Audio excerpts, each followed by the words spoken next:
Donc, je vais parler directement du sujet pour lequel j'ai été invitée ce soir. Alors, je ne suis pas forcément spécialiste de cette question. Je m'y suis intéressée depuis une année seulement. Donc, voilà, ça fait un champ un peu restreint pour une spécialité.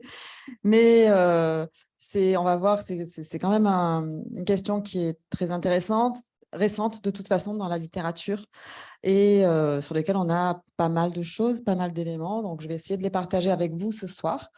Et l'idée, c'est de garder un temps de discussion surtout. Donc, j'ai essayé de raccourcir au maximum, mais tout en n'étant pas frustrée, en pouvant raconter un peu ce que j'avais envie de vous raconter. Alors, faire défiler le machin. Voilà. Alors, il va nous manquer les titres, donc c'est pas grave. Non, mais ça ira. Ou alors, on peut le... Donc, d'abord, je suis spécialiste je suis professeure en psychologie sociale et environnementale. Alors, la psychologie environnementale, la plupart du temps, on ne sait pas trop ce que c'est. C'est un peu bizarre de mettre psychologie et environnement ensemble. Alors, avec la question de l'éco-anxiété, ça peut paraître moins bizarre, mais de façon générale, c'est vrai qu'on se pose un peu la question de se dire, mais qu'est-ce que c'est que cette sous-discipline de la psychologie? Parce que pour la plupart des gens, la psychologie, c'est Freud dans le plus mauvais des cas, et puis le clinicien avec son divan, de façon générale, c'est à peu près ce qu'on connaît de la psycho. La psychologie environnementale, on s'intéresse aux problématiques environnementales et ses interactions avec les êtres humains, donc on est en plein dedans avec toutes ces questions-là. Et donc, comment est-ce qu'on aborde cette question de l'urgence écologique? Eh bien, il va y avoir les deux aspects qui intéressent la psychologie en général et la psychologie environnementale en particulier. Premier aspect, merci, c'est mieux. Premier aspect, c'est finalement un peu la question, va poser la question de l'adaptation des êtres humains face aux changements environnementaux, climatiques, etc., avec comment on évalue les risques, comment on perçoit les changements environnementaux, quels sont les impacts que ça peut avoir sur l'être humain, le fait de percevoir ces changements, de les vivre, et quelles stratégies d'adaptation on va pouvoir mettre en place face à ces changements et à ce que ça peut nous faire. Ça, c'est la première entrée. Et la deuxième façon de considérer ces questions-là, c'est en termes plutôt d'atténuation, ce qu'on appelle habituellement l'atténuation. C'est quels sont les impacts individuels sur le climat, comment est-ce qu'on peut agir pour réduire ces impacts et finalement, comment est-ce qu'on pourrait, au niveau individuel, limiter le changement climatique. Et donc, quand on va parler de l'éco-anxiété aujourd'hui, on va plutôt parler de la première partie, puisque je situerai l'éco-anxiété ici, donc sur la question des impacts sur l'individu. Donc, ce schéma, je l'ai simplifié à partir d'une publi de l'Association américaine de psychologie, qui est un peu la référent pour nous en psycho, en 2009. Donc, dès 2009, il y avait déjà un peu une réflexion sur quels sont les apports de la psycho à la question de l'urgence écologique. Alors, dans la mesure où on va partir de la perception du changement climatique, on va se poser la question, finalement, c'est parce que c'est finalement à partir de la perception que tout le reste va découler. Qu'est-ce qui se passe? Est-ce qu'on perçoit vraiment le changement climatique? Alors, vous allez me dire, depuis cet été, peut-être un peu plus, mais on a quand même un certain nombre d'éléments qui sont compliqués à mesurer pour un individu, qui sont compliqués à prendre en compte, notamment le fait qu'il y a pas mal d'incertitudes sur les effets à long terme, malgré tous les rapports du GIEC et autres rapports CNRS, etc.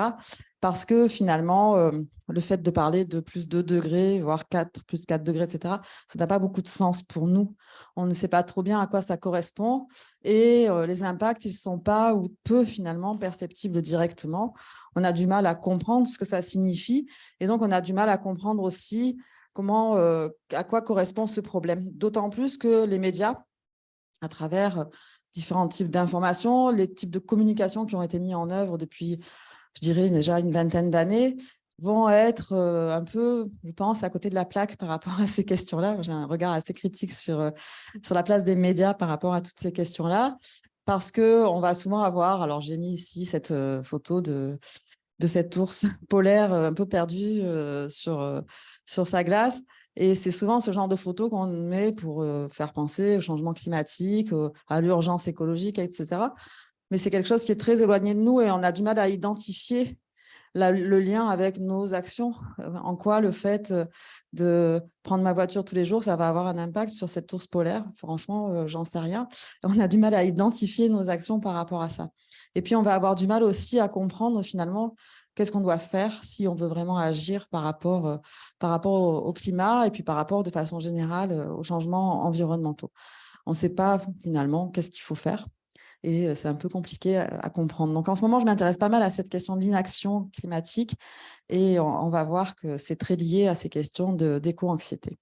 Alors, par rapport à l'éco-anxiété, eh bien, sans parler directement de l'éco-anxiété, une étude qui a été menée en 2021 aux États-Unis a montré que le pourcentage des personnes qui se disent extrêmement concernées par les effets du changement climatique, ces effets qui peuvent avoir un impact sur leur vie personnelle, bien, ils sont relativement importants et ils sont grandissants. Là, on a des petits graphiques donc, qui viennent de cet organisme de recherche qui montrent que depuis le 2015, dans la plupart des pays, alors sauf au Japon, et je n'ai pas d'explication pourquoi ça a baissé, il n'y a pas d'explication dans le rapport, on a quand même plutôt une augmentation des inquiétudes qui sont liées à ces questions-là entre 2015 et 2021. Donc, par exemple, en France, l'augmentation est légère, mais on a plus 6% de personnes qui se disent extrêmement concernées par ces changements.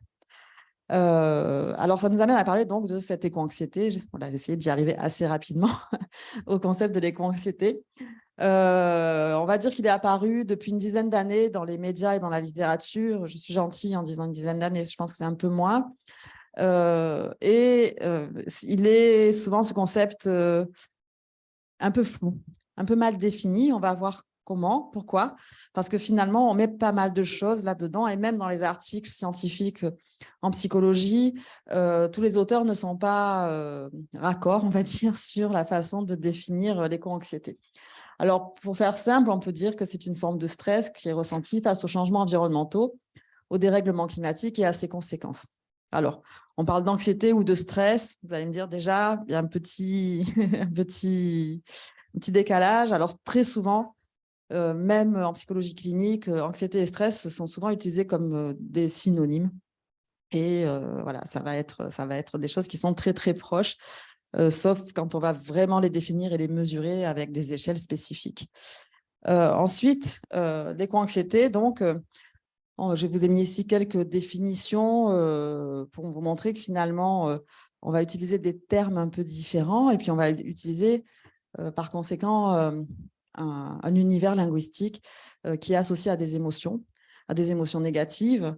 Donc, par exemple, l'inquiétude, la peur. Voilà, ce sont des éléments qui vont revenir, donc des émotions particulières qui vont être associées à cette question du changement environnemental, changement climatique ou des catastrophes environnementales.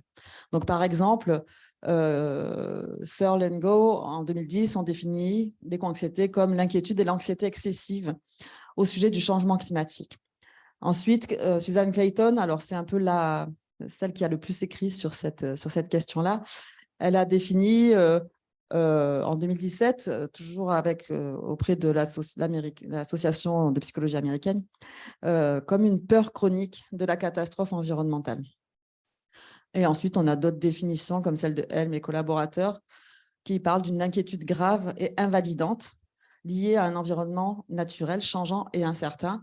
Celle-ci, je l'ai mise pour la partie invalidante, parce que la question que l'on va se poser, ça va finalement être, est-ce que l'on parle d'une inquiétude? Alors, certains auteurs ont essayé de différencier l'éco-anxiété et l'éco-inquiétude, et c'est ce qu'on a fait aussi avec des étudiants l'année dernière, avec une enquête là-dessus. D'autres vont vraiment parler de l'anxiété avec sa forme pathologique. Une des questions que l'on peut se poser, est-ce que quand on parle d'éco-anxiété, on parle de pathologie ou est-ce qu'on parle d'une forme d'inquiétude qui finalement serait peut-être normale face à ce qu'on est en train de vivre et face à ce qui nous attend. Donc, voilà, ça c'est une première question et on pourra peut-être en débattre par la suite. Donc, par son caractère émergent, ce concept va refléter donc des acceptions variées. On va avoir différentes façons de concevoir l'éco-anxiété. Alors, la définition plus récente de Suzanne Clayton, c'est une anxiété associée aux perceptions du changement climatique, même chez les personnes qui n'ont pas subi personnellement d'impact direct. Voilà, c'est celle qui est la plus large finalement, qui définit l'anxiété comme de l'anxiété. donc pas comme une peur ou de l'inquiétude ou autre chose, et qui va être suffisamment large comme définition pour inclure tous les éléments liés au changement climatique ici. Alors ça aussi, ça peut être discuté parce que finalement, est-ce que l'éco-anxiété, c'est les changements environnementaux en général ou le changement climatique spécifiquement? C'est la diapo d'après, je crois. Et voilà, on peut se poser vraiment ces questions-là aussi. Mais bon, c'est la définition qui va rester peut-être la plus consensuelle. Donc, pardon, je crois que j'ai passé 2 diapos, oui. Non. Donc voilà, ça se réfère aussi à une palette d'émotions négatives. Ces palettes d'émotions négatives, je vous ai parlé tout à l'heure, on a vu l'inquiétude, la peur, on va en voir d'autres après, qui sont associées donc à la perception du changement climatique. Ça, c'est par rapport à la définition de Clayton, c'est ce qu'on a.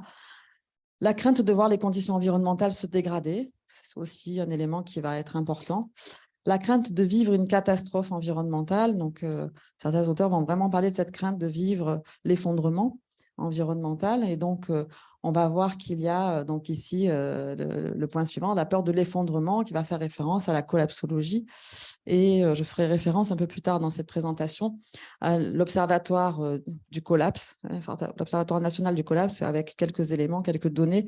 Et c'est un site internet qui est accessible où il y a pas mal d'éléments qui sont assez intéressants sur justement cette question de la collapsologie. Donc, par rapport à ces émotions, on va avoir donc un univers sémantique assez centré sur ces émotions négatives. On va voir ici, donc ça c'est ce schéma est tiré d'une publication de 2020 de Kofi et collaborateurs. Ce que l'on voit apparaître en gros, comme dans le nuage de mots, c'est le désespoir, la colère, la culpabilité, la honte, la peur, le découragement, et puis la notion de solastalgie, qui est souvent associée à l'éco-anxiété, qui est souvent utilisée comme synonyme, même si on n'est pas tout à fait sur la même chose. Et d'autres auteurs comme Stanley et collaborateurs différencient l'éco-anxiété de l'éco-dépression et de l'éco-colère. Donc des émotions et des pathologies éventuellement quand on va parler de dépression qui sont un petit peu différentes et qui méritent probablement effectivement d'être appréciées de façon différente. Donc il ne s'agit pas que d'anxiété. On le voit avec les différents sentiments qui peuvent être associés au changement climatique. Toujours Clayton qui nous montre que dans une enquête qu'elle a faite en 2022, donc assez récemment, ce qui va être associé au changement climatique, les sentiments associés au changement climatique, c'est la tristesse, la peur, l'anxiété. Et ensuite, on retrouve la colère, etc. Le fait de se sentir impuissant, coupable, etc. Donc, ça, il y a toute une palette d'émotions, de sentiments qui vont être associés à cette question du changement climatique. Et ça, c'est intéressant parce que ça signifie que justement, quand on va parler d'éco-anxiété, on va avoir des niveaux très, très différents. On peut être effectivement anxieux avec quelque chose qui va être proche de la pathologie et éventuellement, certains psychologues cliniciens vont nous parler de dépression. Ils reçoivent des patients qui sont vraiment très touchés par cette question de l'éco-anxiété. Et puis, la plupart du temps, quand on va parler d'éco-anxiété, on va plutôt être sur des émotions comme la peur ou la tristesse qui peuvent être passagères. C'est au moment où on pense à ces éléments-là que l'on va ressentir ces émotions et que l'on va se sentir vraiment mal en réfléchissant à ces questions de changement climatique. Donc, le concept, il peut être élargi. Certains auteurs vont intégrer dans les analyses de l'éco-anxiété. Oui, pardon. Oui. Sinon, ils avaient plusieurs possibilités de cocher, ce qui fait qu'effectivement, on a des pourcentages qui ne s'ajoutent pas. Donc voilà, on a effectivement donc toute une palette d'émotions qui peuvent être associées les unes aux autres. Et ça aussi, c'est une bonne question parce que c'est vrai que c'est intéressant de se dire que ce n'est pas uniquement une émotion ou un sentiment particulier, mais ça va être un aspect général finalement qui peut être ressenti par les personnes. Alors, certains auteurs vont... Alors ça m'a étonné la première fois que j'ai lu des articles où je trouvais que finalement, dans l'éco-anxiété, on intégrait toutes les craintes de personnes qui ont elles-mêmes vécu des catastrophes climatiques. Par exemple, j'ai vécu des inondations, j'ai vécu des tornades, des grosses sécheresses, etc., ou des canicules, et je vais être plus anxieuse à l'idée de revivre ce type d'événement. Donc, certains auteurs vont intégrer ces éléments-là dans leur définition de l'éco-anxiété. Alors oui, finalement, ça peut être effectivement une façon d'être plus en prise avec ces questions environnementales. Mais est-ce qu'on n'est pas plus proche des syndromes de stress post-traumatique? On a travaillé avec une étudiante là-dessus, hein, avec une doctorante sur les questions de syndrome de stress post-traumatique suite à des inondations catastrophiques. Et effectivement, parmi les symptômes qui sont dans le syndrome de stress post-traumatique, on a la crainte que l'événement se reproduise. Et par exemple, à chaque fois qu'il pleut, on va avoir peur, on va être effrayé par le fait que la maison puisse à nouveau être inondée. Donc, on est un peu, à mon avis, dans quelque chose d'assez différent, avec une problématique qui est liée plus à un trauma qui aurait pu être vécu et duquel on ne sait pas d'effet. Et donc, pour moi, c'est à différencier de cet aspect-là. Et puis, certains auteurs vont différencier l'anxiété, l'éco-anxiété de l'anxiété du changement climatique. C'est ce que je disais tout à l'heure, avec l'idée que l'éco-anxiété, c'est plus large. C'est aussi les changements liés à la biodiversité, les changements globaux qui ne sont pas forcément liés qu'au climat, mais à d'autres actions qui sont des actions humaines aussi, mais la pollution, la surpêche, etc. Donc, tout un ensemble d'actions qui font que l'environnement est en péril, pas seulement au niveau du changement climatique. Et puis, donc, le stress écologique aussi va se référer plutôt aux capacités que l'on a de faire face à ce stress qu'on appelle les stratégies de coping. Donc, coping, c'est la notion de faire face au stress. Comment je fais face au stress? Et donc, ça va être intéressant. On va le voir par la suite parce que quand on va parler de stress écologique, c'est souvent parce qu'on va plutôt parler de comment on fait face à ce stress. Est-ce qu'on est capable de faire face à ce stress, par exemple, en agissant? Est-ce que le fait d'être anxieux ou stressé va permettre l'action ou au contraire va rendre l'action impossible? Ça, c'est une question qui est intéressante aussi, sur laquelle il n'y a pas une seule réponse, mais c'est une question aussi intéressante. Donc, entre l'élargissement du concept et sa compréhension, on va effectivement avoir, vous voyez, différents niveaux, différents éléments qui entrent en ligne de compte. Et ça rend un peu cette notion difficile à capturer, hein, savoir de quoi on parle vraiment.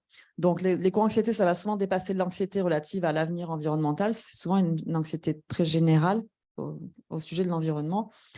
Et donc, ça peut être parce qu'on a vécu des événements spécifiques, parce qu'on a une relation particulière à l'environnement. Et là, j'ai mis une citation de Picala en 2020 qui nous dit les rôles clés de l'incertitude, de l'imprévisibilité et de l'incontrôlabilité dans l'anxiété générale révèlent les caractéristiques fondamentales de l'éco-anxiété.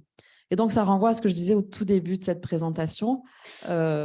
L'idée, c'est de comprendre comment on perçoit, c'est vraiment la base, comment on perçoit ces changements environnementaux, ce changement climatique, et comment on va interpréter l'incertitude, comment est-ce qu'on va interpréter le fait de ne pas pouvoir contrôler ce qui se passe, et par conséquent, comment est-ce qu'on agit par rapport à ces éléments-là. Et donc, ça, ce sont des caractéristiques importantes pour comprendre l'éco-anxiété, parce que ce que l'on veut quand on travaille sur ces questions-là, c'est surtout savoir qu'est-ce qu'on fait avec ça. Une fois qu'on a dit qu'on est éco-anxieux, ben, qu'est-ce qu'on fait avec ça? Est-ce qu'on peut essayer de travailler sur les symptômes? Est-ce qu'on va travailler sur l'action? Voilà, donc ça, ce sont des questions aussi qui sont intéressantes. Et donc, Picala nous dit le découragement semble également un facteur important. Le fait de se sentir découragé face à l'ampleur du problème, et ça peut entraîner une forme d'impuissance. Donc, de quoi parle-t-on? Dans tous les cas, on va parler d'émotions négatives, on l'a vu, toute une palette d'émotions négatives qui sont associées aux problématiques environnementales. Ça ne se réfère pas finalement ou très rarement à des troubles anxieux. Quand on parle d'éco-anxiété dans la littérature, finalement, on n'a pas les troubles anxieux comme ils sont définis en psychologie clinique d'un point de vue pathologique. Et donc, l'éco-anxiété, c'est plus général, c'est plus un sentiment, des émotions et une forme de désespoir en quelque sorte, mais ce n'est pas forcément associé à des troubles anxieux. On va parler plus souvent d'une émotion morale qui est fondée sur l'évaluation de la gravité de la crise écologique, donc vraiment des formes, on va dire, globales de ces émotions négatives.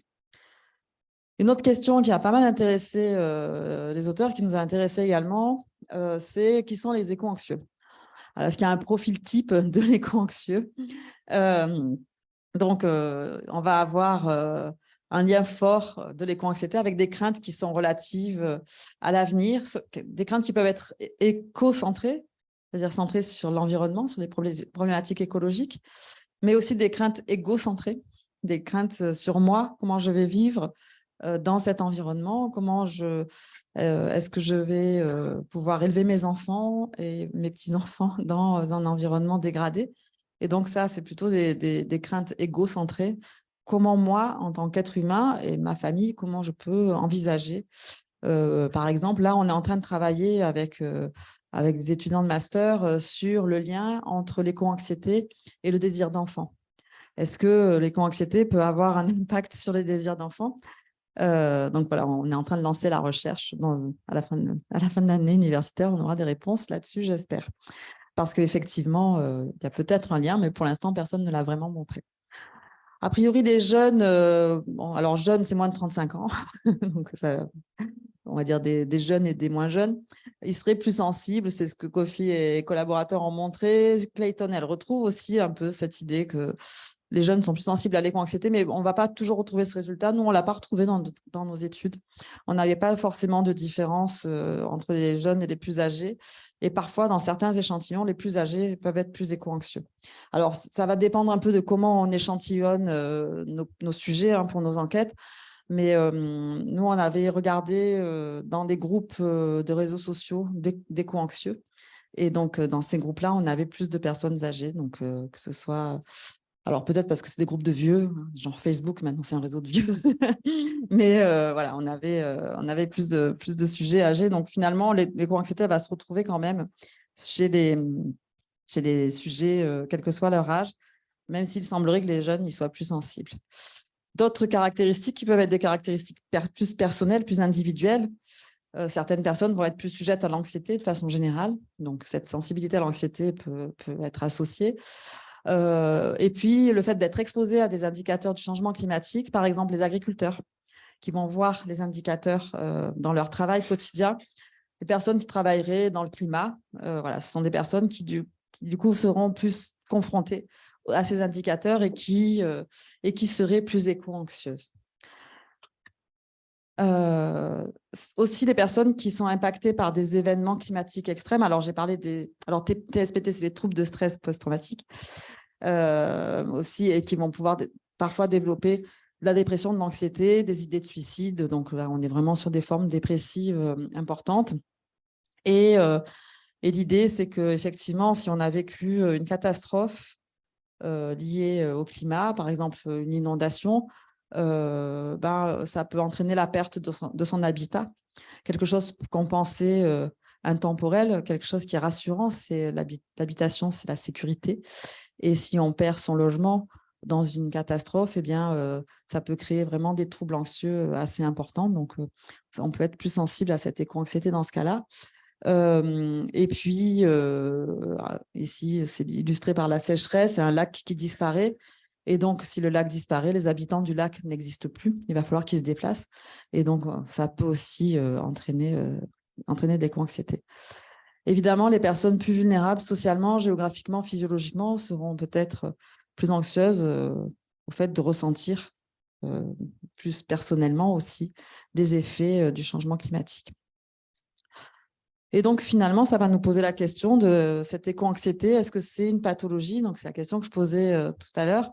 Est-ce que c'est une pathologie? Alors, j'ai déjà un peu répondu en disant pas forcément, puisque dans la littérature, quand on va parler de l'éco-anxiété, on n'est pas forcément sur quelque chose de pathologique, même si donc, on a fait une rencontre sur cette question-là entre psychologues sociaux et psychologues cliniciens. Pour vous, c'est peut-être pas la différence. Mais... Et donc, les cliniciens qui reçoivent des patients nous ont dit que de plus en plus, ils avaient des patients qui étaient éco-anxieux et qui ne venaient pas forcément en cabinet pour traiter l'éco-anxiété. Souvent, c'était pour une autre raison. Et quand ils étaient en cabinet pour parler de leurs autres sources d'inquiétude ou de leurs autres difficultés, qu'elles soient relationnelles, familiales ou de travail, eh bien, elles en venaient assez rapidement, à la première ou deuxième séance, à parler de cette éco-anxiété et que finalement, ça prenait toute la place. Donc, c'est peut-être quelque chose qui n'est pas facile à dire, pas facile d'en parler, peut-être pas facile à identifier en tant que tel, mais le fait de ressentir de l'anxiété peut être associé à d'autres éléments qui, dans notre vie quotidienne, peuvent créer de l'anxiété ou du stress. Et finalement, en parlant de ça, en déballant un peu ces éléments-là, on va arriver à parler de cette éco-anxiété. Donc, c'est intéressant parce que ça signifie que peut-être on a du mal à identifier parfois nos sources de stress, nos sources d'anxiété, mais que ça peut en faire partie et puis ça peut être quelque chose de finalement plus important que ce qu'il nous semblait. Donc, ce que j'ai noté ici, c'est est-ce qu'on doit pathologiser les émotions par rapport à des réactions qui peut-être sont normales face à un événement indésirable. On voit le changement climatique, on commence à le percevoir, il y a des canicules de plus en plus nombreuses. On est au mois d'octobre, on est en t-shirt, les cerisiers fleurissent. Bref, est-ce qu'on n'est pas simplement écolucide? C'est ce que disait Brigitte Marc, qui est une psychologue clinicienne, lors de cette rencontre. C'est aussi l'hypothèse qu'ont fait mes étudiantes qui travaillent actuellement sur l'éco-anxiété, dire finalement, cette éco-anxiété, c'est de la lucidité et utiliser le terme d'anxiété, ça peut être un peu gênant parce que finalement, c'est presque une réaction. On peut considérer que c'est une réaction normale face au changement climatique et face à ce qui nous attend. Et donc, c'est cette idée-là, est-ce que les personnes ne seraient pas tout simplement lucides et donc, on va faire quoi avec cette écolucidité? C'est finalement une question à poser. Donc, est-ce qu'il faut penser à des traitements particuliers de cette éco-anxiété? On va voir que certains psychologues cliniciens ont proposé des choses déjà, mais peut-être que c'est dans l'action que ça va se jouer, le fait de pouvoir agir, par exemple. Alors, la perception sociale de l'éco-anxiété, alors cette étude, elle est assez marrante. Ils ont utilisé les mèmes sur Internet, ils ont regardé qu'est-ce qu'il y avait dans ces mèmes. Et donc c'est effectivement, les émotions négatives sont en général socialement mal acceptées. C'est plutôt quand on va publier sur les réseaux sociaux, c'est plutôt pour montrer qu'on est heureux, qu'on a une super vie, et même si c'est pas vrai, mais voilà, qu'on sourit et qu'on est toujours content. Mais voilà, quand on est triste, malheureux, etc., anxieux, on ne va pas forcément le partager. Donc, parce que le partage social des émotions, c'est plutôt des émotions sociales positives qui vont être partagées. C'est plus facile que de partager ces émotions négatives. Ça, on va le faire plutôt dans un cercle intime ou alors avec des personnes qui sont susceptibles de nous aider. Chez les éco-anxieux aussi, on a montré, ça c'est un travail que j'ai fait avec mes collègues, qu'il y a une forte demande de soutien social. Les éco-anxieux, enfin ceux qui se définissent comme éco-anxieux, ils vont être en demande de soutien social, c'est-à-dire qu'ils ont besoin de partager leur éco-anxiété avec d'autres. Et ils ont du mal à comprendre que tout le monde ne soit pas éco-anxieux. Justement parce qu'ils considèrent que c'est une forme de lucidité. Et ça va les rendre, ça va être difficile à supporter pour ces personnes-là, le fait de ne pas pouvoir en parler ou de ne pas pouvoir partager ça avec des personnes proches. Et donc, dans l'analyse des mèmes, on va trouver ces auteurs qui ont montré que tous ces mèmes-là, c'est se sentir seul quand tu es éco-anxieux. Et donc, on a, moi, en essayant de parler de la durabilité et les personnes pendant les week-ends qui s'enfuient quand je commence à parler de ça. Moi qui explique qu'on va tous mourir à cause du changement climatique et ici, quelqu'un qui veut juste parler d'autre chose et s'enfuir. Puis là, j'en ai mis quelques-uns d'autres parce que ça illustre pas mal. Si on cherche les mêmes sur le changement climatique sur Internet, on va trouver ce genre d'illustration. J'attends que le gouvernement fasse quelque chose pour le changement climatique. Donc, la grenouille, elle attend, ouais, elle fait qu'attendre. Donc, c'est un peu ça aussi que vont ressentir les éco-anxieux. On a l'inaction du comportement du gouvernement et des institutions, on va dire, sur le changement climatique. Et puis, les individus qui vont essayer de changer leur style de vie, qui vont être en opposition et qui sont tout petits par rapport à l'action possible et à l'inaction surtout des gouvernements. Et puis, le fait que c'est plus facile de demander un triple café avec tout un tas de trucs plutôt que juste d'utiliser son éco-cup pour aller chercher un café Voilà. Donc, tout ça, voilà, c'est des choses qu'on va retrouver et qui montrent bien ce sentiment d'être seul avec cette éco-anxiété, de ne pas être compris. Et ça, c'est quelque chose qui est vraiment ressorti de façon très forte dans le travail qu'on a mené l'année dernière. Donc, au-delà des émotions, les comportements, alors voilà, ce qui nous a intéressé, nous, c'est les comportements. Donc, l'anxiété, elle peut être associée à vraiment des comportements physiques négatifs, de l'irritabilité, des crises de panique. Certains sujets vont décrire des crises de panique, de l'insomnie, de la dépression. Ça, c'est quand on va être dans un état un peu pathologique d'anxiété. Mais de façon plus générale, ce qui nous a intéressé, c'est plutôt l'idée de l'incontrôlabilité, le fait de ne pas savoir quoi faire. Et donc, ça va entraîner un état de paralysie ou d'apathie, c'est-à-dire je ne peux pas agir et je ne sais pas comment agir et je ne vais rien faire. Et donc, cette idée d'impuissance. Je me sens impuissant face à ces questions. Et c'est une question qu'on s'est posée, c'est est-ce que l'éco-anxiété, c'est souvent une question qu'on me pose quand on parle de ça, ça entraîne des comportements adaptatifs, ça entraîne des comportements d'atténuation, pardon, ou au contraire, est-ce que ça entraîne cette paralysie? Alors, il n'y a pas une réponse unique, c'est un peu, ça va dépendre d'autres facteurs. Les deux sont possibles. Mais la question, c'est est-ce qu'on peut s'adapter à une menace et est-ce qu'on peut mettre en œuvre des comportements pour s'adapter à cette menace? C'est une question que Susan Clayton a posée également. Donc, les manifestations de l'éco-anxiété, ça va être des préoccupations pour les générations futures, l'empathie pour les autres, le conflit avec ceux qui n'en voient pas l'importance, ce qu'on a vu avec les mêmes, des symptômes de santé mentale parfois, et puis cette fameuse impuissance apprise qui va créer de la frustration. Je ne sais pas, vous connaissez peut-être pas le concept de l'impuissance apprise. Ça vous parle ou pas? Non. L'impuissance apprise, on connaît ça en psycho plutôt de l'éducation. Si par exemple vous avez un enfant qui rate tous ses devoirs de maths, finalement au bout d'un moment, à force de rater ses devoirs de maths, il va plus du tout essayer de faire les devoirs de maths. Il va juste dire qu'il est nul en maths. C'est ça l'impuissance apprise. Et donc en fait, on sait qu'à partir d'un moment, si on est toujours dans une situation d'échec. Et si ces échecs se multiplient, on va arrêter d'essayer de réussir dans un domaine particulier.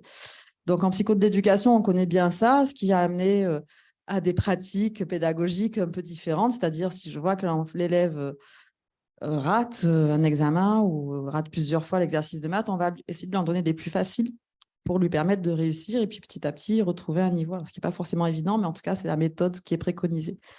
Ici, l'impuissance apprise, ça va être aussi associé à ça. C'est un peu l'idée que j'ai essayé d'agir, le problème est toujours là.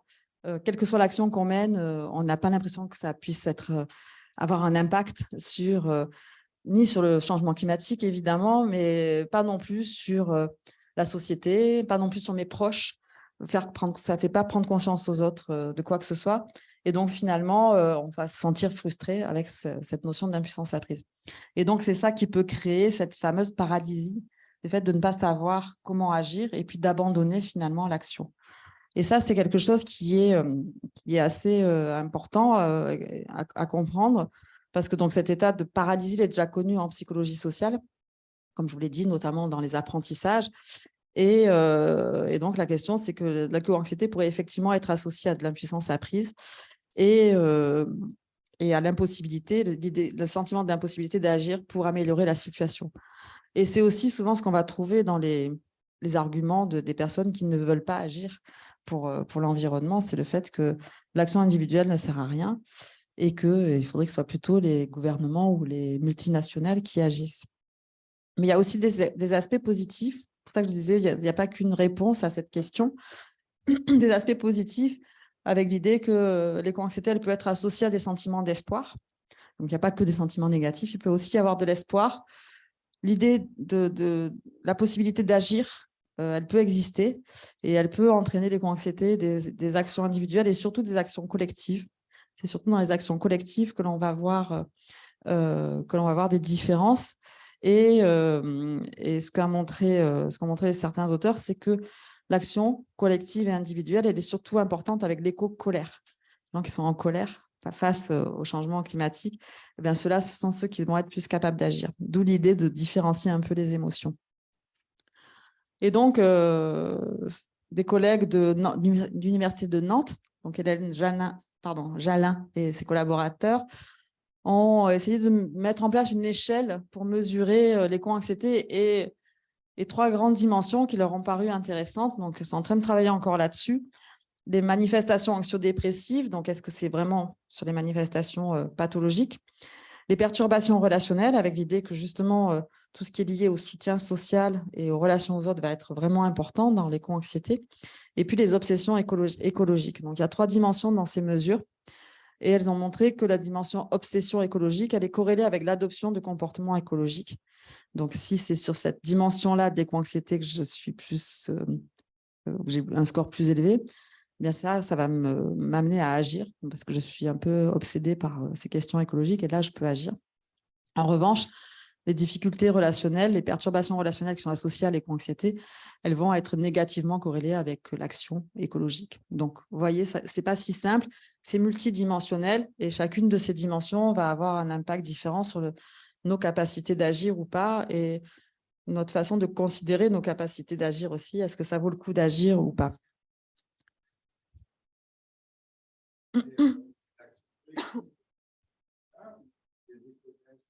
Les deux. Enfin, c'est pour ça que j'ai...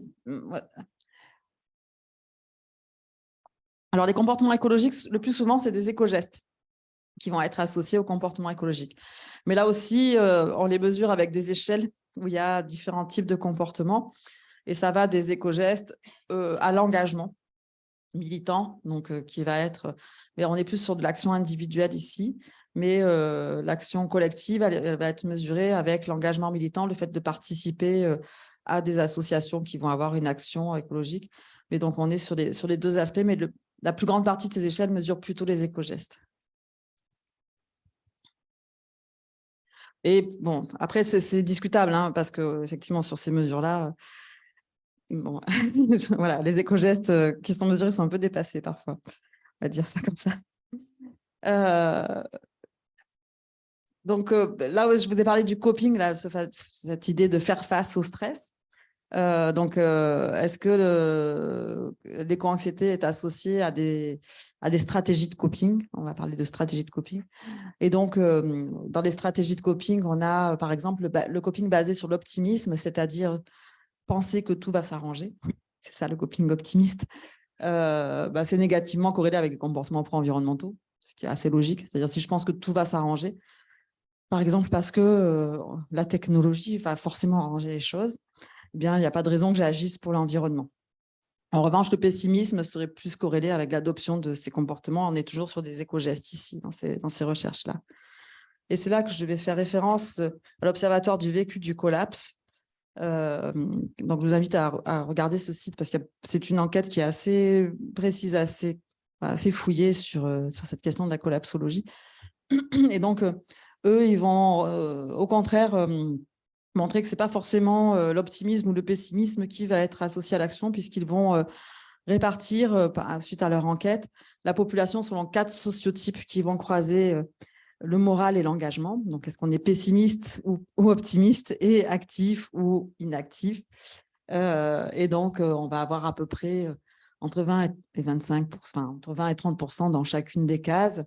Et on voit que les pessimistes actifs, c'est les moins nombreux, même si voilà, on en a un peu dans chaque case. Voilà. Donc, je ne vais pas détailler là, mais c'est juste pour montrer que finalement, cette idée d'optimisme ou pessimisme, ce n'est pas si net que ça non plus. En termes d'association à l'action, ce n'est pas parce qu'on est pessimiste ou optimiste qu'on va agir ou pas agir. Et donc, il y a l'idée de ceux qui croient plutôt en l'action individuelle ou plutôt en l'action collective, et qui donc vont plutôt agir individuellement, ou plutôt s'engager dans une action collective, et puis d'autres qui vont être sur les 2 types d'actions.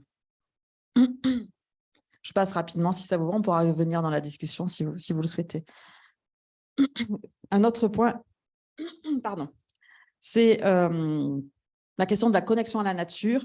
Donc là, c'est un travail qu'on a fait aussi avec mes collègues, donc Oscar Navarro, Florine Lacou, qui ont travaillé plus spécifiquement sur cette question de connexion à la nature, et parce que c'est quelque chose qu'on va aussi retrouver dans les thérapies qui sont proposées, quand on va travailler avec les cliniciens, l'idée de se reconnecter à la nature, par exemple, pour essayer de travailler sur cette éco-anxiété. Et pourtant, on a montré qu'effectivement, la connexion à la nature, elle était corrélée à l'éco-anxiété. Ça, c'est ce que Florine Lacou a montré l'année dernière. Il y avait un lien entre les deux. Bon, elle avait juste fait une étude de corrélation entre les deux aspects. Oscar Navarro, lui, il a montré que finalement, c'était la connexion à la nature, c'était plutôt un médiateur entre le fait que l'on perçoive la nature comme éphémère. Donc, en fait, on fait référence ici aux conceptions de la nature. Certains, ça fait partie des mythes de la nature de Douglas et Witkowski, qui sont des sociologues et qui ont travaillé là-dessus, qui ont montré qu'il y avait des différents mythes de la nature et que chacun d'entre nous, on va considérer la nature comme plus ou moins robuste, plus ou moins éphémère. Donc, est-ce que la nature, elle est capable d'encaisser les chocs, quoi, ou pas?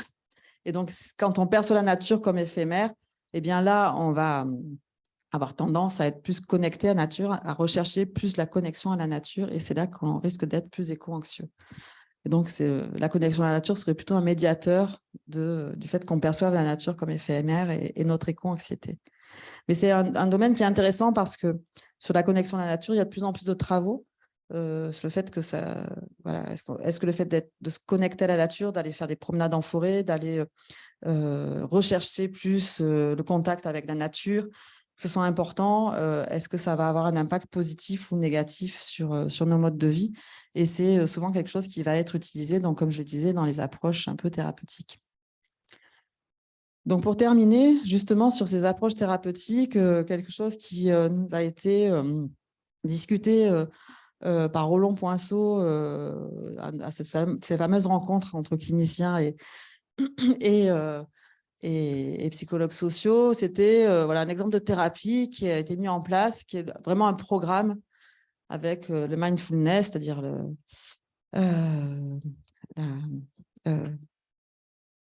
pleine conscience, méditation de pleine conscience, voilà, merci.